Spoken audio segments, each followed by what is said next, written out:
그러니까 한덕수 총리 재판에서 각하 의견을 낸 것은 이게 원천 무효다.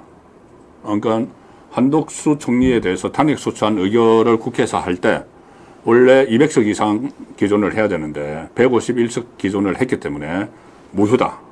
그러면은 각하해야 된다. 이 의견인데 좀 결은 다르죠. 윤석열 대통령 여러 가지 절차적 정당성이 다 쌓여 있습니다. 엄청나게 쌓여 있습니다. 그러면 더욱더 절차적 정당성, 절차적 정의의 그 개념이 흔들리겠죠. 자, 그래서 각하라는 것이 이번에 한번 의견이 표출이 됐기 때문에 윤석열 대통령 선거에서도 각하를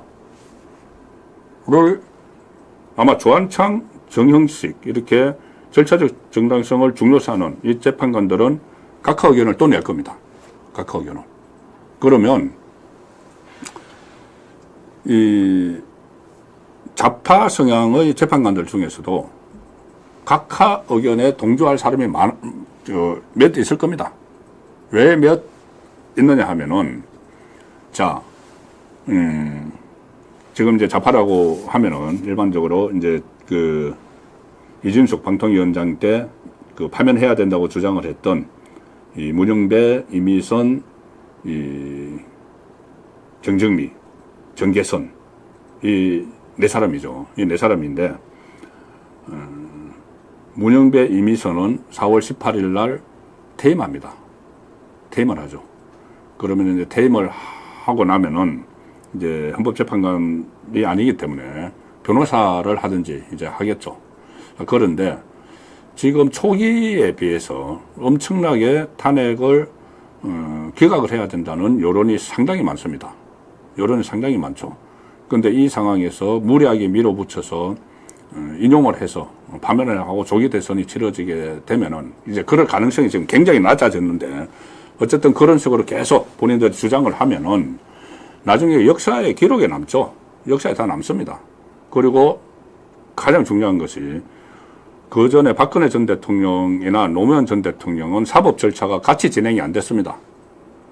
박근혜 전 대통령은 그 파면 선고가 나고 나서 사법 절차가 진행이 됐죠. 근데 지금은 같이 진행이 되고 있죠. 윤석열 대통령 같이 진행이 되는데 나중에 이 헌재가 내린 결론하고 이 법원이 내린 결론이 달라버리면은 그러니까 헌재가 파면 결정을 내려서 파면을 하고 60일 이내에 새로운 정부가 들어서고 이 상황이 됐는데 사법부에서 법원 판단에서 이것을 공소 기각을 하거나 무죄를 해버리면은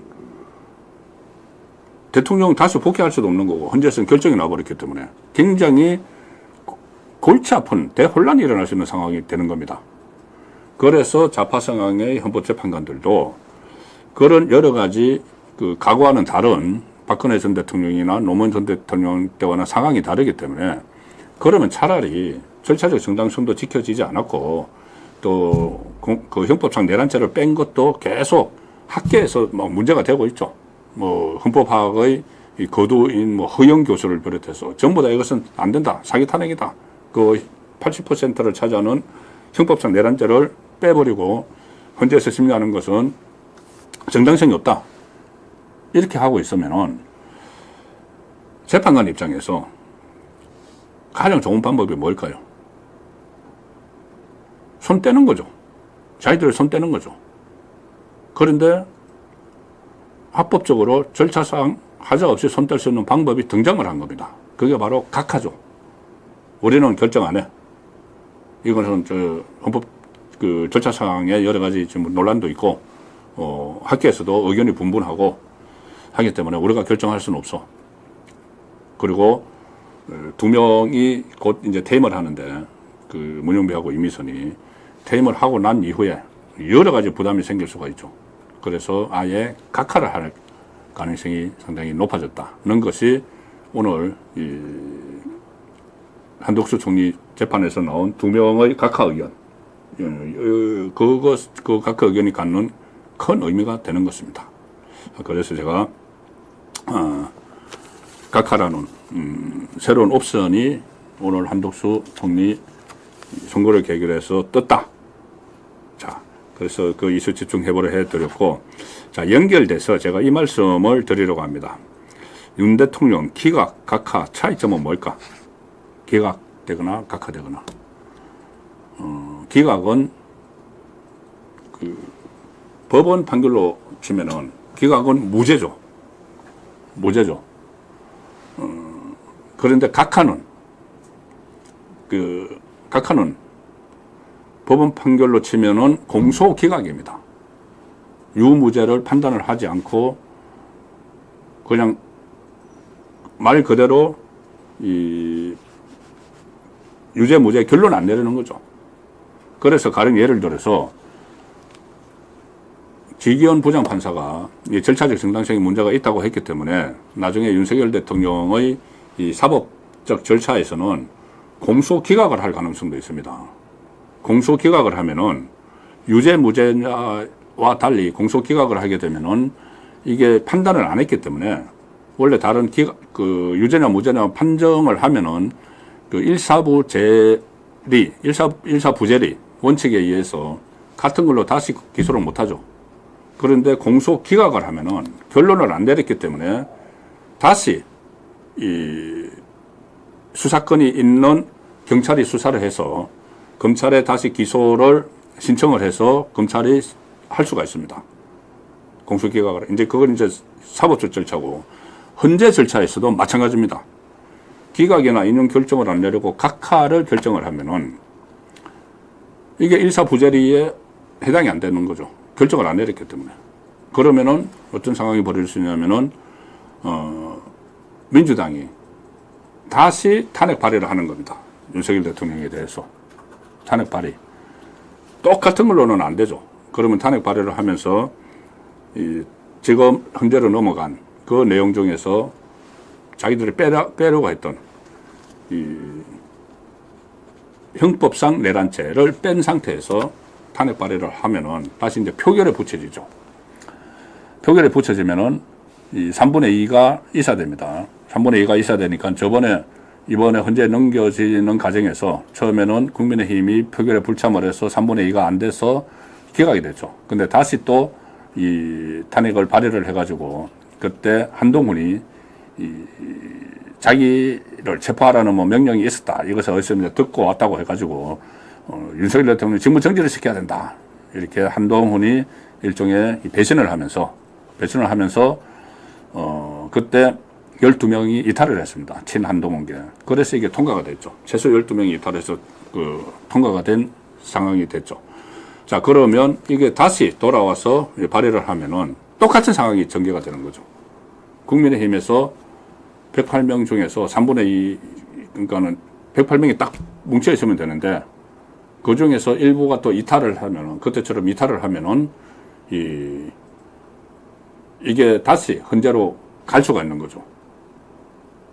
물론 지금은 한동훈이 사실상 완전히 세력을 잃었습니다. 현역 국회의원 중에서 한동훈을 따르는 사람은 거의 없죠. 지금 그 원내만 있고, 뭐 장동혁, 그 사무총장까지 했던 장동혁도 완전히 지금 한동훈에게 돌아섰죠. 그래서 108명이 그 국권이 지킬 것이다.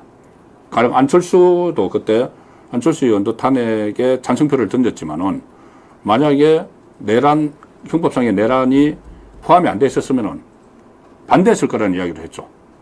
그러면은 108명이 국권이 지킬 수도 있다. 그러면은 각하가 돼도 다시 헌재로 가지는 않는다. 이렇게 이제 산술적으로는 생각을 할 수가 있습니다. 그런데 불안하죠. 불씨가 살아있으니까. 잔불이 남아있는 겁니다. 잔불이. 불을 껐는데 곳곳에 이제 잔불이 좀 남아있는 거죠.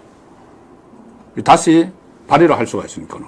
발의는 이제 민주당이 하겠죠. 이제 통과는 그 다음에 어떤 상황 변화가 있을지 모르는 것이고, 왜 그렇게 이것을 조심을 해야 되느냐 하면은, 이재명 때문입니다. 이것도. 이재명이 모레 선거법에서 일단 2심을 받죠. 2심에서 이제 유죄가 나올 텐데, 유죄가 나오면은, 유죄에서 대법원 확정 판결을 받아야지 피선거권이 박탈되죠. 그러면은 그냥 산술적으로 하면은 3월 26일 2심 유죄를 받으니까는 6월 26일까지는 피선거권이 살아있다는 이야기가 되죠. 거꾸로 6월 26일까지 대법원이 그 앞당길 수도 있지만은, 그러면 이재명 입장에서는 다시 시도를 하겠죠. 이게 각하가 돼서 이 판정을 헌재에서 안 내리면은 이재명은 그래? 그러면은 이 탄핵 소추안 내용을 고쳐가지고 다시 시도. 일단 자기들은 수가 많으니까 발의는 할 수가 있으니까. 그 시도를 하는 과정에서 사회가 다시 또 혼란스럽게 되는 겁니다. 큰 혼란이 일어나게 되죠. 이재명은 자기 살기 위해서 어떻게든 6월 26일 전에 또 윤석열 대통령에 대한 뭐 파면을 시도를 하면서 조기 대선을 해서 거기서부터 자기가 살아남으려고 하는 그런 시도를 할 것이기 때문에 혼란스러워질 수 있는 여지를 남기게 된다는 이야기죠. 그래서 말씀드린 대로 일단은 똑같습니다. 기각이 되든 각하가 되든. 그리고 왜냐하면 직무 복귀는 합니다. 직무 복귀를 하고 그 직무 복귀하는 그것은 똑같지만 기각은 최소한 이제 형사재판은 따로 열리지만은 대통령으로서 임기는 2027년까지 그대로 가는 거죠. 다른 걸 할 수가 없죠. 그런데 각하를 하면은 일단 2027년까지 임기는 가되 그 중간에 언제든 이재명이 자기 사법 리스크와 연결시켜서 다시 불을 지를 수 있다는 이야기죠. 불을 지를 수가 있다. 그래서 가장 좋은 것은 기각 쪽으로 가는 것이 최선의 방안이다. 그런데 다만 설명드렸다시피 각하라는 것이 새로운 옵션입니다. 새로운 옵션이 생겼기 때문에 일단 기각과 각하 의원을 합하면은 인용이 안 되는 산술적으로 딱 그렇게 되죠. 최근에 여론조사 보면 이런 게 있습니다. 기각해야 되느냐, 각하해야 되느냐 이렇게 물으면은 이제 좌파들이 많이 참여를 하고 해서 보통 여론조사 결과 많이 보실 겁니다. 그러면은 기각해야 되냐, 각하해야 되냐가 아니고 인용해야 되냐, 기각해야 되냐 이거 그러니까 두 가지 파면해야 되냐, 파면 안 해야 되냐 이 두 가지만 딱 놓고 물으면은 인용이 한 6 아니면 6대 4 정도 나오죠. 6대 4. 뭐 그런다 그 6대 4가 인용이 나온다고 해서 그거 가지고 탄핵의 민심이라고는 할 수 없습니다. 대통령을 파면을 시키려면은 가반 민심이 아니고 지금 가령 예를 들어서 대통령에 대한 탄핵 소추안 통과도 3분의 2죠. 3분의 2. 그리고 헌재에서 탄핵 결정을 하는 것도 9명 중 6명 3분의 2죠. 그러니까 국민의 투표로 선출된 대통령을 파면을 하려면 그 정도 압도적인 민심이 있어야 되는 겁니다. 그래서 6대 4라고 해서 이것을 뭐 통과시켜야 된다. 이건 논리가 성립이 안 되는 거고 어쨌든 인용이냐 기각이냐를 여론조사하면은 6대 4가 나옵니다. 대충 5.5대 4.5가 나올 수도 있고 또 비슷하게 나오는 것도 여론조사가 있기도 있습니다. 그런데 여기서 각하라는 선택지를 다시 하나 집어넣고 조사를 하면은 각하라는 선택지를 집어넣으면은 인용, 기각, 각하 이렇게 되는데 각하와 인용을 합치면은 각하와 기각을 합치면은 각하와 기각을 합치면 인용보다 더 많아집니다. 그러니까 이 각하라는 새로운 옵션이 생긴 것은 상당히 반길 일이죠. 윤석열 대통령이 직무 복귀하는데 반길 일인데 그런데 각하로 결론이 나면은 잔불이 좀 남는다. 그래서 좀 차이가 있다는 말씀을 드렸습니다. 오늘 이슈 집중해보 오늘 세 번째는 지금 한덕수 기각의 이재명 멘붕 선거법 2심 나오면은 좌파에서 이제 손절을 할 것이다는 이야기인데 자 이재명의 전략이 뭐 있느냐 하면은 이것을 제가 좀 취재를 했던 내용인데 이재명이 왜 이렇게 윤석열 대통령 탄핵 선고를 자기 2심보다 먼저 넣도록 하려고 무진애를 썼느냐 심지어 빨리 안 한다고 이제 헌재가 빨리 선고 안 하는 이유를 이재명은 꿰뚫고 있습니다. 왜 선고를 안 하는지 꿰뚫고 있습니다. 자기 안에 헌재 안에 자기 이른바 빨대가 있죠. 빨대. 자기에게 정보를 주는 가령 문영배와는 이재명과 사법연수원 동기고 노동법연구회라는 그 좌파 서클에서 같이 활동을 했고 그 다음에 SNS 활동도 많이 했다고 하죠. 지금은 좀 서로 뭐가 안 맞아서 좀 연락이 끊겼다는 말도 있지만 어쨌든 문형배로부터 정보를 받죠. 받겠죠. 그 안에 내부 분위기. 그리고 정계선, 정계선도 자파재판관, 정계선의 남편인 항필규 변호사가 바로 국회 측 청구인 대표인 김희수 변호사하고 같은 법인에서 근무를 하죠. 그러면 김희수는 이제 이재명 쪽이죠. 이재명 편이죠. 그래서 정계선 남편 항필규와 같은 법인에 근무하는 김희수를 통해서 이재명이 정청래를 거치든지 안 거치든지 내부 정보를 받고 있죠. 그러니까 아무래도 6명은 안 돼. 6명이 돼야지 인용이 되는데 6명은 안 돼. 이런 이제 정보를 접하니까 일단 마은혁이라도 투입을 해보자. 마은혁 극좌파 후보자죠. 마은혁을 투입을 하면은 가능성이 높아지니까 마은혁을 투입을 하기 위해서 그 소동을 벌인 겁니다. 박찬대가 탄핵을 하겠다. 오늘 중으로 마은혁 임명 안 하면 최상목 대형을 탄핵을 하겠다. 이야기를 하고 이재명은 협박까지 했죠. 협박. 국민 누구나 긴급 체포할 수 있다. 몸조심하라. 동네 근달들이 하는 그런 말투로 협박까지 했습니다. 그만큼 이 마은혁을 투입을 해서 어떻게 하든 빨리 돼야 된다. 딱 시간 싸움이었습니다. 시간 싸움. 이재명이 가장 좋은 것은 이재명 선거는 정해졌기 때문에 26일 2심 선고 3월 20일 정해졌기 때문에 그 앞에 이 윤석열 대통령에 대한 선고를 해야 되니까 심지어 박찬대가 뭐 그런 말까지 하죠. 반드시 25일까지는 선고를 해야 된다. 내일인데. 그 다음에 민노총이 25일까지 대통령이 파면이 안 되면은 26일부터 총파업하겠다. 왜 하필 26일인가? 26일이 이재명 재판이 있기 때문에, 선고가 있기 때문이죠. 그래서 거기에 이제 모든 것을 올인을 하면서 이재명의 꿈은 뭐였냐면은, 제가 취재를 해보니까 이재명 꿈은 이거였습니다.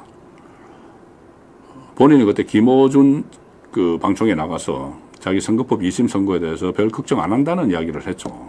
그게 이제 지지층을 안심시키기 위한 건데, 실제로 어떤 방법을 꼼수를 구상을 했는가 하면은, 자, 윤석열 대통령의 선거가 먼저 나온다. 지금 이재명의 이 국리를 한 거를 제가 설명을 드리는 건데, 이재명의 국리입니다. 그렇게 되지 않는 거지만, 이재명의 국리가 윤석열 대통령의 선거가 먼저 나온다. 자기보다. 그래서 인용이 돼서 파면이 된다. 파면이 되면은 곧바로 대선 전국으로 들어갑니다. 바로 대선 선관위가 주동이 돼서 주도를 해서 대선 전국으로 들어가죠. 그러면 이재명은 당 대표직을 던집니다. 던지고 대선 예비 후보 등록을 합니다. 예비 후보 등록을 하면은 이 대선 전국이 이제 시작이 되고, 그 상황에서 20 날짜가 딱 다가옵니다. 그러면은 과연 지금 상황과는 정반대, 완전히 처지가 다른 조기 대선전이 시작이 되고, 이재명은 어쨌거나 뭐 좌파가 표를 몰아줘서 가장 여론조사에서 1위를 나오는 사람이고 제1야당의 유력한 대권 주자. 그러면은 과연 2심 재판부가 선고를 할 수 있겠는가? 못할 거다. 선고를 아예 뒤로 미루거나, 밀어놓으면은 나중에 자기가 집권하면 다 없앨 수 있다고 생각을 하죠. 미루거나 아니면은 피선거권 박탈이 안 되는 형으로 솜방망이로 때릴 것이다. 이런 게 이재명의 구상이었죠. 근데 그게 이제 헛된 꿈이 되는 겁니다. 왜냐하면은 오히려 지금 상황에서, 오늘 상황에서 보면은 모레 이재명의 2심 선고가 나오는데, 그 전에 윤석열 대통령에 대한 헌재 선고가 나올 가능성은 제로입니다. 거의. 제로가 됐기 때문에 이재명의 선고가 먼저 나오고 윤석열 대통령이 뒤에 나오죠. 그런데 이재명이 1심에서 이 피선거권 박탈형을 받았고 징역 1년 집행유예 2년, 2심에서도 피선거권 박탈형을 받으면은 이건 이제 사실심이 다 끝나는 거죠. 그러면은 법률심, 대법원에서 바뀔 가능성은 거의 없습니다. 1, 2심이 똑같으면은. 자, 그러면 야당에서 손절론이 일어나겠죠. 지금 호시탐탐 노리는 소위 말하는 비명계들, 뭐 김부겸, 김동연, 뭐 이런 사람들, 김경수 이런 사람들이 이거 보나마나 대법원 가면 확정 판결이 되면은 자기 유력한 대선 주자 한 사람이 없어지는 거고 이 사람 믿고 계속 가다가는 같이 망한다. 나중에 대선에 출마도 하지 못할 텐데 거기다가 434억 원이 있죠. 그 이재명이 100만 이상 받으면은 민주당이 434억 원을 토해내야 됩니다. 자, 그 상황이면은 이재명 손절론에 들어가겠죠. 손절론에 들어가면은 이재명은 2심이 선고되는 순간에 굉장히 최악의 상황으로 몰리게 됩니다. 그럼 현재도 그 이후에 뭐 4월이 될지 그 이번 주 금요일이 될지 아직은 불확실하지만은 그 이후에 선고라는 현재도 좀 홀가분해지죠.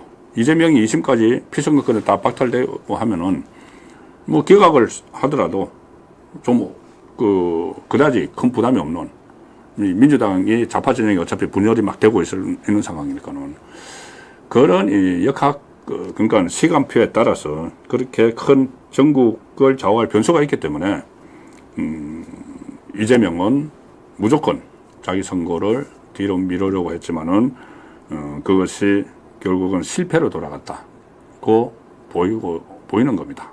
실패로 돌아가니 다시 오늘부터 천막 당사를 쳤죠. 천막 당사를 쳤는데 아마 천막 당사에서 계속 있어야 될지도 모릅니다.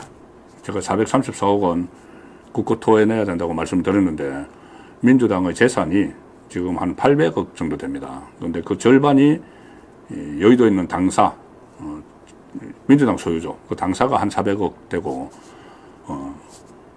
유동자산이 한 400억 되는데 유동자산을 국고 한수하는데 다 써버리면은 당직자들 월급도 못 주고 활동도 못 하죠. 그래서 당사를 팔아야 되는 거죠. 팔면 딱 맞습니다. 434억 원. 그러면 천막당사에서 계속 있게 되는 거죠. 자, 그래서 이게 상당히 어떻게 보면은 이 황금의 그 선거 순서다. 정말 최적의 선거 순서가 지금 나왔다. 한독수 그리고 이재명, 윤석열 대통령 순으로 진행이 되는 것이 그리고 그 최적의 순서의 결과는 윤석열 대통령이 직무 복귀일 텐데 그것이 각하 형식이든 기각 형식이든 직무 복귀일 텐데 오늘 한독수 총리가 이렇게 기각이 돼서 직무에 복귀함에 따라서 첫 단초가 제대로 끼워졌다는 생각이 듭니다. 두 번째 단초가 제대로 끼워지려면은 이재명이 모레 2심에서 피선거권 박탈형을 그대로 받는 것이죠. 그러면 제대로 가는 겁니다. 그런데 일부에서 그런 걱정들을 하시죠. 이재명의 2심 재판부가 이상하다. 그 중에서 뭐 두 사람이 재판장인 최은정 부장판사 말고 두 사람이 좀 성향이 이상하다. 과거의 그 판결 같은 것을 보면은 좌파 아니냐 이런 이야기들을 하죠. 그런데 최근 들어서 여러 가지 좌파 판사 논란이 있고 나서 상당히 이 어떤 이념이나 성향 가지고 이렇게 판결을 하기보다는 법과 원칙에 의해서 판결을 하는 그런 경향이 아주 높아졌습니다. 가령 한성진 부장판사, 지금 모레 2심을 하는데 1심 선거법 1심 부장판사가 한성진 부장판사였죠. 그런데 한성진 부장판사도 국제인권법연구회 출신입니다. 그렇지만 본인의 정치 이념보다는 법과 양심에 따라서 선거를 하니까 선거법 1심에서 피선거권 박탈령이 나왔죠. 그리고 윤석열 대통령의 구속 취소를 한 지기현 부장판사도 국제인권법연구회 출신입니다. 그렇지만 법과 양심에 따라서 판결을 해서 윤석열 대통령이 석방이 됐죠. 자, 그래서 또 지금은 온 국민이 지켜보고 있기 때문에 그 판사 성향 다 압니다. 국민들로. 다 알기 때문에 자기 정치적 성향에 따라서 판결을 하는 것은 거의 자제를 할 것이고 그런 일은 일어날 가능성이 상당히 낮다. 그렇게 본다면은 두 번째 이 단추 이재명에 대한 피선거권 박탈형 단추도 제대로 끼워질 것으로 저는 지금 확신을 하고 있습니다. 마지막 세 번째는 윤석열 대통령에 대한 선고가 기각 또는 각하로 나와서 직무 복귀를 하는 것이죠. 각하를 하게 되면 잔불이 남지만은 그것은 이 국정 성과를 내가면서 상황 관리를 잘하면은 충분히 다시 이 불길이 되지 않을 수가 있습니다. 그래서 오늘 모처럼 송건의 현장 정치를 보내드렸는데 희망찬 희망을 갖게 되는 내용을 보내드려서 저도 상당히 다행이라고 생각을 합니다. 진전 상황 좀 더 앞으로 계속 새로운 변수들이 발생을 할 텐데 다음에 또 여러분들 찾아뵙고 상황을 설명드리도록 하겠습니다. 예, 오늘 준비한 송건 현장 정치 순서는 여기까지입니다. 편안한 오후 시간 되시기 바랍니다. 감사합니다.